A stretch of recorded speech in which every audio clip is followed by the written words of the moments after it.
This is a podcast about music, philosophy, and the underreported limits of theory.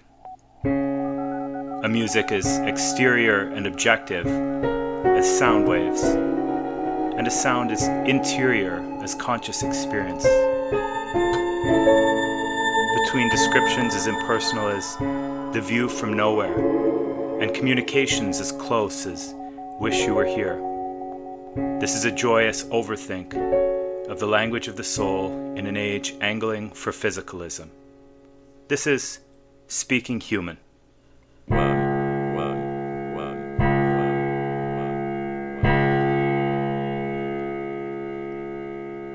Yes, it is I knocking, if it is you inside who hears me knock.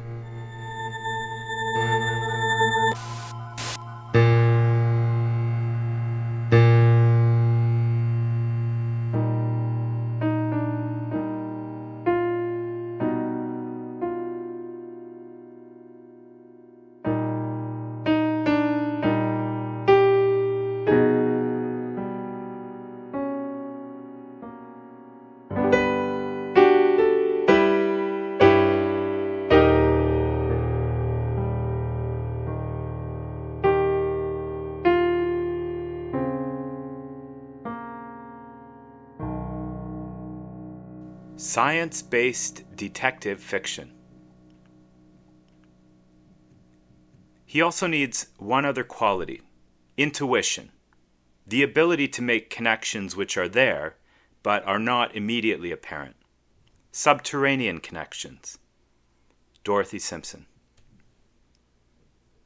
The distance between the popularization of the term science-based and the coining of the term science-washing should represent a standard unit of measure in advertising, like a light minute is a standard measure in space. It should define the rapidly traversed distance from popular effectiveness to advantageous insincerity, the leap from professing to posturing. Corporations, at least several years ago, were always taking science-based decisions. Yet, as desirable as science-based decisions might be, too frequently there were too many unknowns. Sure, given year-on-year changes and as-measured economic conditions, we might model the number of products that move in Q3. But if we're honest, there's so much we don't know, especially in relation to the future. Assumptions are built into our models and concealed in our calculations.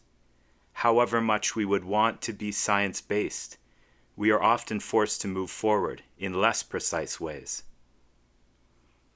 Personally, I think intuition gets a bad rap in these times. Bad rap, like a dated phrase for hard-boiled pulp. But when I think of the relationship between intuition and evidence, I think of this, of film noir or of detective fiction.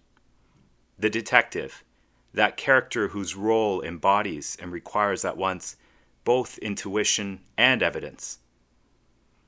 The detective must acquire the hard evidence that can bear legal scrutiny, but he does so by respecting his own hunch.